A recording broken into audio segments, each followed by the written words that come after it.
Hey guys, I'm doing a video about 5 tips before you go on exchange to Japan. One is I personally have a problem with getting free Wi-Fi. I know that if you go to JR East exit Shinjuku and at Starbucks you get free Wi-Fi. If you're here for a semester, I recommend you getting one of those SIM cards from Big Camera, which is a traveler's SIM for the internet, and you can access the internet on your phone. They come in different sizes, so if you don't have an iPhone or another nano SIM card phone, you can still use another size. But as well as, I heavily recommend you bringing a Wi-Fi pocket. As long as if it works overseas, then you can still use it. I know I personally have a problem and I'm still working on trying to get free Wi-Fi, so I'm lucky that I get free Wi-Fi at Starbucks as well as certain places in train stations which they do have free Wi-Fi. But just remember that just to bring a Wi-Fi pocket with you because it's more reliable than any other. Number 2 is learning Japanese. Is that before you come on exchange, learn the basics of Japanese, just basic phrases and basic words, simply because that's the foundation of Japanese. If you know the basics, you can always add upon that. If you're a visitor, that's a totally different issue, but if you're coming on study abroad to Japan, if you know the basics, then hopefully you can improve on it during your time in Japan. But don't come to Japan if you don't want to learn the language and you don't want to improve or anything along those lines, because I personally it's not going to help you in your time being in Japan if you don't want to learn the language. Just try and learn the basics and then go from there once you arrive. And there's plenty of opportunities for you to improve, such as talking to Japanese students or just talking to your professors. Number 3 is be open. When I say be open, this can apply for you to go on study abroad anywhere, but coming to Japan, it's very different to the West. So obviously be open to new ideas and new opinions from Japanese people, but as well as other international and exchange students who have very different opinions to you.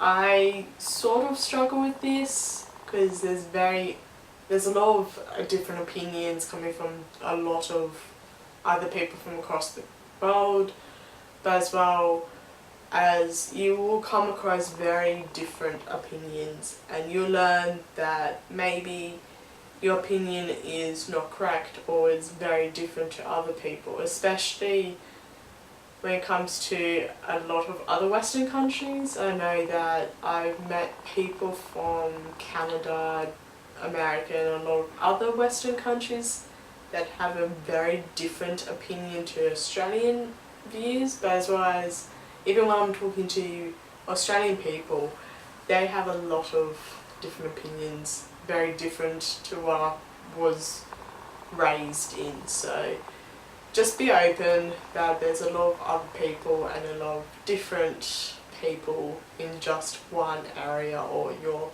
host university. 4 is that it's not like the movies, or is that often the media gives you a portrayal of one country as something. I know that with the animes and TV shows, they give you an opinion of Japan that's very different to what it's actually like.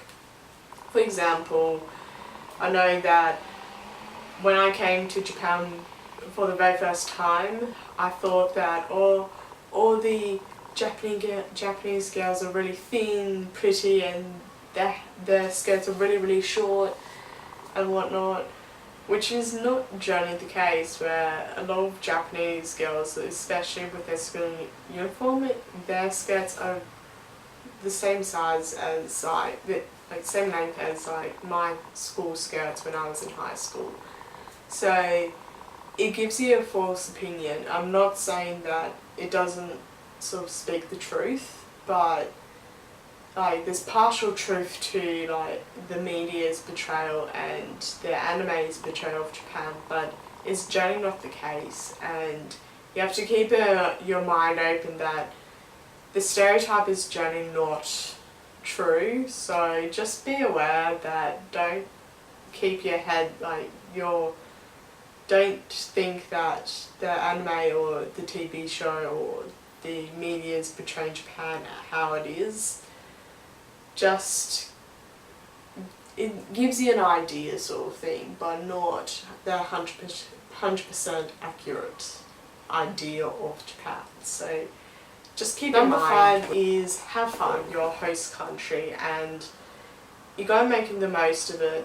I'm coming to the end of my own exchange where I only have just over a month left of my exchange, and I just always like want to have fun, and that was my main aim. And even though I'm here to personally study Japanese, I'm personally here to get credits back in my home university, I just want to have fun, and going out with certain international students and Japanese students to Japanese festivals as well as different cities around Japan. I'm having fun with them, or I'm having fun going to these places, and that's the main purpose of exchange. Do something that makes you uncomfortable or you wouldn't even do in your home country. And I know that a lot of exchange students or international students, they often do things that they would have the opportunity to do back at home. I recommend not doing that at all, or just keep it to a minimum, simply because you're here at a foreign country and you need to experience their life and their own culture, and you might as well just do that. Like, have fun, do something that will scare you, and have fun on the exchange. I said fun too many times, but have fun on the exchange. That's the main goal of the exchange. If you come home happy that you have such an amazing experience, then you succeed on your exchange. If you sort of regretted anything, that's normal. Just keep in mind, it's normal if you regret, oh, I should have done this.